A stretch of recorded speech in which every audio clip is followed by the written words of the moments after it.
ஏவல் பில்லி சூனியம் போன்ற மாந்திரீகத்தால வரக்கூடிய பிரச்சனைகள் இருந்தாலோ, உங்க வீட்டுல பாம்பு, தேளு, பூரான் இந்த மாதிரியான விஷ ஜந்துக்கள் அடிக்கடி உங்க வீட்டுல வந்தாலோ, நீங்க வராகியோட உபாசனை செய்தாலும் மந்திர சித்தி கூடிய சீக்கிரம் ஆகணும்னு நீங்க விரும்பினால் இந்த வீடியோவை ஸ்கிப் பண்ணாம பாருங்க. எந்த மாதிரி வீடியோக்கள் உங்களுக்கு ரொம்ப இன்ட்ரெஸ்டிங்கா இருந்தா நம்மளோட வராகி வழி சேனலுக்கு சப்ஸ்கிரைப் பண்ணுங்க. வராகி வழிங்கிற வாட்ஸ்அப் குரூப் இருக்கு, விருப்பம் இருந்தால் நீங்கள் கண்டிப்பாக இணையலாம். வாங்க வீடியோக்குள்ள போலாம். இத்தனை விதமான டிஃப்ரெண்ட் விஷயங்களை நான் சொல்லியிருக்கேன் இல்லையா இந்த வீடியோல ஒரு தீமா. அப்ப இதெல்லாம் என்ன, எப்படி ஒன்னோட ஒண்ணு சம்பந்தப்பட்டதுன்னு கேட்டீங்கன்னா, இது எல்லாத்துக்கும் ஒரே ஒரு சம்பந்தம் தான். அந்த சம்பந்தம் தான் என்னுடைய குருநாதர் சிங்கமுனரியை சேர்ந்த வராகி சித்தர் முத்துவடுகநாதர் அப்படிங்கிறவர் ஒரு 200 ஆண்டுகள் முன்னாடியே சமாதி ஆயிட்டார், ஜீவ சமாதி. அவருடைய ஜீவ சமாதி இன்னைக்கும் சிங்கமுனரியில இருக்கு. அவரை எப்படி பார்த்தாங்க எல்லாரும்னா, நடமாடும் வராகியாகவே பார்த்தார்கள். அதாவது அம்பாள் மனித ரூபத்துல இருந்தால் எப்படி இருப்பாளோ அப்படியே வாழ்ந்து காட்டியவர் வராகி சித்தர். வராகி நேர வந்து இவர் மடியில குழந்தை ரூபத்தில் அமர்ந்து 3 கவளம் வாங்கி சாப்பிட்டு போயிருக்கானா பாருங்க. ஒரு தடவை கிடையாது, ஒரு வெள்ளிக்கிழமையும்.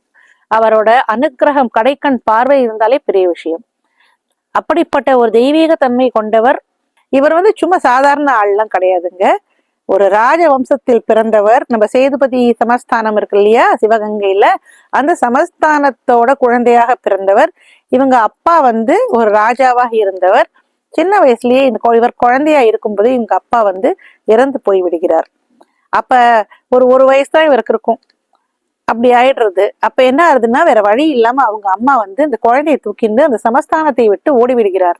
எதனாலன்னா, பாகுபலி படத்துல வரா மாதிரி இவரை கொல்றதுக்கான சதிகள் நடக்கின்றன. சோ அவங்க அம்மா என்ன பண்றாங்கன்னா, தலைமறைவா இருக்கணும்னு சொல்லி அந்த குழந்தையை கூட்டின்னு ஓடிடுறாங்க. அதுக்கப்புறம் பட்டூருங்கிற ஊர்ல அவங்க புகலிடம் போகிறார்கள். அங்க இருக்கிற சில நல்ல மனிதர்கள் அவங்களுக்கு ஹெல்ப் பண்றாங்க. சோ இந்த குழந்தை சின்ன வயசுல இருந்தே ஒரு நார்மல் குழந்தையா இல்ல. இவருக்கு பெருசா படிப்புல நாட்டம் இல்லை, ஆனா ஆழ்ந்த அறிவோடு இருக்கிறார். பெரிய பெரிய விஷயங்கள்லாம் பேசுறார். அந்த ஊர்ல இருக்கக்கூடிய ஒரு பண்ணையாரோட ஒரு பெரிய ஒரு வியாதி அவர் முதுகுல இருக்கு. அதாவது பிளவு நோயோ தான் சொல்றாங்க. அந்த மாதிரி நோயை இவர் தொட்டே சரி பண்ணியிருக்காரு. அதே போல அவர் தூங்கும்போது ஒரு பெரிய நாகம் அவருக்கு கொடை பிடிக்குமா. அந்த குழந்தை தூங்கும்போது வெயில் படக்கூடாதுன்னு சொல்லி ஒரு பெரிய நாகம் கொடை பிடிக்குமா. இப்படிப்பட்ட ஒரு அற்புதமான ஒரு தெய்வ பிறவிதான் அவர். அதான் சொல்றேனே, வராகி அவளுக்கு ரொம்ப போர் அடிச்சிருக்கு. மனித ரூபத்துல பிறந்து இந்த வராகி சித்தராகவே உள்ள வலம் வரார். குழந்தைங்களுக்கு எல்லாம் பாடம் சொல்லி கொடுக்கக்கூடிய வாத்தியாராக இருந்திருக்கார். அதனால இன்னி வரைக்கும் அவருக்கு பட்டூர் வாத்தியாருங்கிற ஒரு பேர் உண்டு. சோ இவரை நம்ம கூப்பிடணும்னா ரொம்ப ஈஸி. பட்டூர் வாத்தியார் ஐயா உன் காப்பு அப்படின்னு சொன்னா ஓடோடி வரக்கூடியவர். இவர் பண்ண சில அதிசயங்கள் பாத்தீங்கன்னா, அந்த சிங்கமுனரிங்கிற ஊர்ல பீதாம்பரர்கள்னு சொல்லக்கூடிய மந்திரவாதிகளால அந்த ஊர்ல ஊருப்பட்ட பிரச்சனைகள் இருந்திருக்கு. அப்ப அவர் என்ன பண்றாருன்னா, இந்த வாத்தியாரையா கூட்டின்னு போறாங்க. நீங்க வாங்க, என்னன்னு பாருங்க, உங்களுக்கு நிறைய மந்திர சக்தி எல்லாம் இருக்குன்னு. அப்படி அவர் போகும்பொழுது அந்த மேல ஒண்ணுமே இல்லை, இந்த வேஷ்டியை பிச்சு போடுறாங்க. ஒரு வேஷ்டி துண்டும் பாம்பா மாறிடுறது. அப்படி ஓட ஓட எல்லாரையும் அடிச்சு விரட்டி இருக்காரு. அது மட்டும் இல்லாம அந்த ஊர்ல இருக்கக்கூடிய தெய்வங்கள் எல்லாம் கட்டு போட்டிருக்காரு அந்த கெட்டவர்கள். ஒரு பெரிய கணபதியோட விக்கிரகத்தை காலால எட்டி உதைச்சிருக்காரு. அதை பார்த்த உடனே எல்லாரும் ஊர் மக்கள் எல்லாம் கோவப்படுறாங்க, எப்படி சுவாமியோட சிலையை போய் இவர் பண்ணலான்னு. சோ சித்தர்களோட வழிமுறைகள் யாராலையும் புரிஞ்சுக்க முடியாது. மற்றவர்கள் என்ன நினைப்பார்கள்னு கவலைப்பட மாட்டாங்க இல்லையா. அவர் காலில் எட்டி உதைச்ச உடனே எல்லாருக்கும் கோபம் வந்துடுறது அவர் மேல. அவர் எதனால் அப்படி பண்ணிருக்காருன்னா, அந்த பீதாம்பரர்கள் கட்டி போட்டிருக்காங்க சுவாமி சிலைய. அந்த கட்டை உடைக்கிறதுக்காக அவர் காலால மிதிச்சிருக்காரு. சுவாமியை கேவலப்படுத்துறதுக்காக இல்லை. ஆனா நம்ம மக்கள் எப்படி இருப்பாங்க, ஒரு சமயம் தூக்கி கொண்டாடுவார்கள், அடுத்த சமயமே தூக்கி மிதிப்பாங்க எல்லாரையும். அப்படி என்ன பண்றாங்க, ஒரு பெரிய குழி நோண்டி வாத்தியார் ஐயாவை உள்ள நிறைய மிளகா போட்டு அவரையும் உள்ள போட்டு மூடிட்டாங்க. மூடின அப்புறம் இரு தூரம் போனா அவர் ஆப்போசிட் சைட்ல இருந்து நடந்து வந்தாராம். சோ அப்படியெல்லாம் செய்யக்கூடியவர். அவர் செஞ்ச அந்த பெரிய பெரிய விஷயங்களை சொல்லி மாளாது. சரி, ஓகே, இவர் எப்படி என் வாழ்க்கைக்குள்ள வந்தாருன்னு நான் சொல்றேன். ஒரு நாள் நான் யூடியூப் பார்த்தபோது இந்த சிங்கமுனரி முத்துவடுகநாதருங்கிறவரை காமிச்சாங்க. அந்த முகத்தை பார்த்த உடனே எனக்கு ஏதோ பூர்வ ஜென்மத்துல தெரிஞ்ச ஞாபகமோ என்னமோ, ரொம்ப நாள் பழகிய ஒரு விஷயம் நமக்கு மறந்து போய் திடீர்னு ஞாபகம் வந்தா எப்படி இருக்கும், அப்படி ஆயிடுத்து. சோ அன்னிலேருந்து என் மனசுல இவர்தான் நமக்கு குருன்னு பட்டுடுது. எனக்கான பர்சனல் எக்ஸ்பீரியன்ஸ் நான் ஒண்ணு சொல்றேன் கேளுங்க. எனக்கு வராகியோட மந்திரம் சித்தியான புதுசு. இது அவளோட மந்திரம் பயங்கரமா ஆக்டிவேட் ஆயிடுச்சு இல்லையா, நான் சொல்ல ஆரம்பிச்ச உடனே.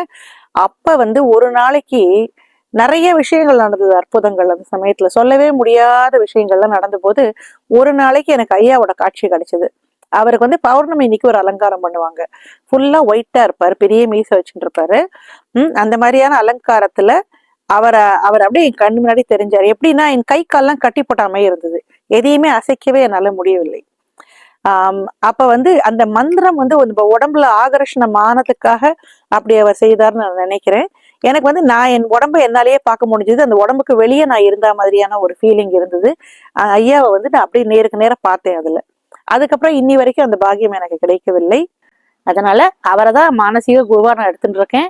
இந்த காணொளி பாக்குற யார் வேணா அவரை மானசீக குருவாக எடுத்துக்கொள்ளலாம். இப்ப இவரோட ஜீவசமாதி 200 வருஷம் முன்னாடி ஜீவசமாதி ஆனார் இல்லையா. இவரோட ஜீவசமாதி கோவில் இப்ப கூட சிங்கம்புணரியில இருக்கு.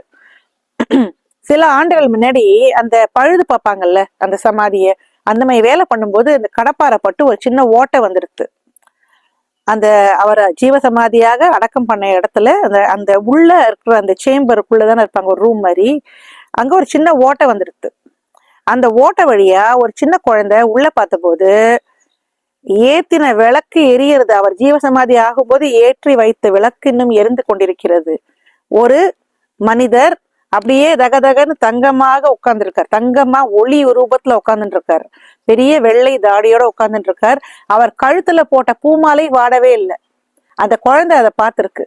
அதை பார்த்து பயங்கர ஷாக் ஆயிடுது. அதுக்கப்புறம் என்ன பண்ணிட்டாங்க, அவரை டிஸ்டர்ப் பண்ணக்கூடாதுன்னு சொல்லி திருப்பி சிமெண்ட் வச்சு எல்லாத்தையும் மூடிட்டாங்க. சோ இப்படியாக ஜீவசமாதியாக இன்னும் உட்கார்ந்து பேசி கொண்டிருக்கிறார். இவர் அவதரித்த நாள் பௌர்ணமி, சித்ரா பௌர்ணமி. இவர் ஜீவசமாதி ஆனது ரோஹிணி நட்சத்திரம், ஐ திங்க் ஆடி மாசம்னு நினைக்கிறேன். சோ இப்ப கூட இவரோட ஆலயத்துல ரோஹிணி ரொம்ப விசேஷமாக, எல்லா ரோஹிணிலையுமே ஐயாக்கு பாலபிஷேகம் ரொம்ப விசேஷமா நடக்கும். பாலபிஷேகம்லாம் நீங்க நினைச்சே பார்க்க முடியாத அளவு பால் ஊத்துவாங்க அந்த சுவாமி மேல. எல்லா இடத்துலயும் சித்தர்கள் ஜீவசமாதியான இடத்துல சிவலிங்கம் வைப்பாங்க இல்லையா அவரோட சமாதிக்கு மேல. ஆனா இந்த கோவில் அப்படி கிடையாது. ஐயா என்ன பண்ணிருக்காருன்னா தன்னோட சிலையை தானே வடித்து கொண்டிருக்கிறார். அதாவது ஒரு ஆள்கிட்ட சொல்லி, கனவு மூலமாக சொல்லி, அவரை வடிக்க சொல்லி அந்த சிலையை கொண்டு வச்சு மேல அந்த சிலையை வச்சுட்டு உள்ள போயிருக்காரு. சோ அதுல நீங்க பாக்கலாம் எவ்வளவு கம்பீரமா இருக்காருன்னு. இன்னி வரைக்கும் அப்படிதான் அந்த கோவில் இருக்கு. அந்த கோவில்ல இப்ப ரீசெண்டா ஐ திங்க் வராகி விக்கிரகம் கொண்டு வச்சிருக்காங்க. ஐயாக்கு ஆஷாட நவராத்திரியும் போது நீங்க பார்க்கலாம், அவருக்கு வராகியாகவே அவருக்கு அலங்காரங்கள்லாம் நடக்கும். அமாவாசை பௌர்ணமி இந்த கோயில்ல ரொம்ப விசேஷம். அதே போல ரோஹிணி அன்று பாலபிஷேகம் ரொம்ப விசேஷம். சோ நீங்க சித்ரா பௌர்ணமிக்கு அந்த கோயில காலே வைக்க முடியாது, அவ்வளோ ஒரு கும்பல் இருக்கும். சரி, குழந்தை வரம் கண்டிப்பாக இந்த கோயிலுக்கு போயிட்டு வாங்க, சுவாமி கிட்ட வேண்டுங்கோ. அதே போல ரோஹிணி இன்னைக்கு போனீங்கன்னா பால் வாங்கி கொடுங்கோ, அபிஷேகம் பண்ணுங்கோ, அவர் முன்னாடி அங்க பிரார்த்தனை பண்ணுங்கோ. அங்க பூஜாரி இருப்பாங்க. இதுக்கு மேல ஏதாவது உங்களுக்கு தேவைன்னா நீங்க கேட்கலாமாங்க. அதே போல மந்திர சித்தி வேணும்னு நினைச்சீங்க உங்களுக்கு அப்படின்னா வாத்தியாரையாவோட அந்த சன்னிதானத்துல நீங்க அங்க பிரதர்ஷனம் பண்ணலாம். நிச்சயமாக உங்களுக்கு அந்த மந்திர சித்திக்கான எல்லா பிராப்தத்தையும் அவர் கொடுப்பாரு. ஏவல் பில்லி சூனியம் இருந்தா வாத்தியாரையாவோட போட்டோ வாங்கி வீட்டுல வச்சுக்கோங்க. வாத்தியாரையா உன் காப்புன்னு சொன்னா நிச்சயமாக பெரிய பெரிய பிரச்சனைகள் சால்வ் ஆகும். அதே போல அடிக்கடி நீங்க இந்த அமாவாசைக்கு அந்த கோயிலுக்கு போயிட்டு வந்தாலுமே உங்களுக்கு நல்ல ஒரு பலன் கிடைக்கும். ஏன்னா சித்தர்களோட ஜீவசமாதிக்கு போறதுங்கிறதே மகா புண்ணியம், எல்லாராலையும் போக முடியாது. சோ அமாவாசை பௌர்ணமி ரெண்டுமே விசேஷம். கோவில்ல இருக்கிற அந்த பூஜாரிட்ட நீங்க பேசினா கூட அவங்க உங்களுக்கு இதை பத்தின டீட்டெயில்ஸ் கொடுப்பாங்க. சோ ஐயாவோட கதையை சொல்லிண்டே போலாம். பட் இன்னைக்கு நான் எதுக்காக சொல்றேன்னா, நம்ம வராகி வழிங்கிற இந்த ஒரு பாதையில நம்ம போயிட்டு இருக்கும் பொழுது யார குருவா எடுத்துக்கலாம்ங்கிற குழப்பம் யாருக்காவது இருந்தால் உங்களுக்கு அதுல ஒரு பெனிஃபிட் இருக்கட்டும்ங்கிறதுக்காக இன்னைக்கு நான் சொன்னேன். இந்த ஆலயத்தோட அட்ரஸ் நான் டிஸ்கிரிப்ஷன்ல கொடுக்குறேன் பாருங்க. இது காரக்குடி இருக்கு இல்லையா, அது பக்கத்துல இருக்கு. சிங்கம்புணரி, அதாவது திருப்பட்டூர், அந்த மாதிரி சில ஊர்லாம் இருக்குங்க. ஸோ அந்த சிவகங்கை மாவட்டம்னு வச்சுக்கோங்களேன், அங்கதான் இருக்கு. ரொம்ப அழகான ஆலயத்துல அருமையா உட்கார்ந்துட்டு இருக்கார். அதே போல ஐயாவோட வீடு இருக்கு அங்க பக்கத்துலயே. அந்த வீட்டுல அவரது சந்ததிகள்லாம் இன்னும் இருக்காங்க. அந்த வீட்டுல வந்து அவர் பூஜை பண்ண வராகியோட விக்கிரகமும் இன்னும் இருக்கு. நீங்க வெள்ளிக்கிழமை போனா அதை பார்க்கலாம். அது வெள்ளிக்கிழமை அங்க வந்து பூஜை நடக்கும். நீங்க போனீங்கன்னா டெஃபினட்டா நீங்க பார்க்கலாம். ஐயா எழுதின ஓலைச்சுவடியெல்லாம் அவங்க குடும்பத்தார்ட்ட இருக்கு. கோவில் வந்து அவங்க மெயின்டைன் பண்ணல, நம்ம HRNC தான் பண்றாங்க. ஆனா வந்து ஒரு பர்டிகுலர் தலைமுறையான மக்கள் மட்டுமே அந்த கோவிலுக்கு பூஜாரியாக அவரது உத்தரவுப்படி செய்து கொண்டிருக்கிறார்கள். இப்பயுமே சித்தரையா கோவில் போனா அங்க அந்த சித்தரையாவோட சன்னிதானத்தில் உட்கார்ந்து கண்ணை மூடி மெடிடேட் பண்ணுவேன். சில சமயம் வந்து ஒரு 45 மினிட்ஸ் 1 ஹவர்லாம் உள்ள மெடிடேஷனுக்குள்ள போயிருக்கேன். இன்னைக்குமே இங்க ஒரு ஜீவ சமாதியில உட்கார்ந்து மெடிடேட் பண்றதுங்கிறது ரொம்ப பவர்ஃபுல்.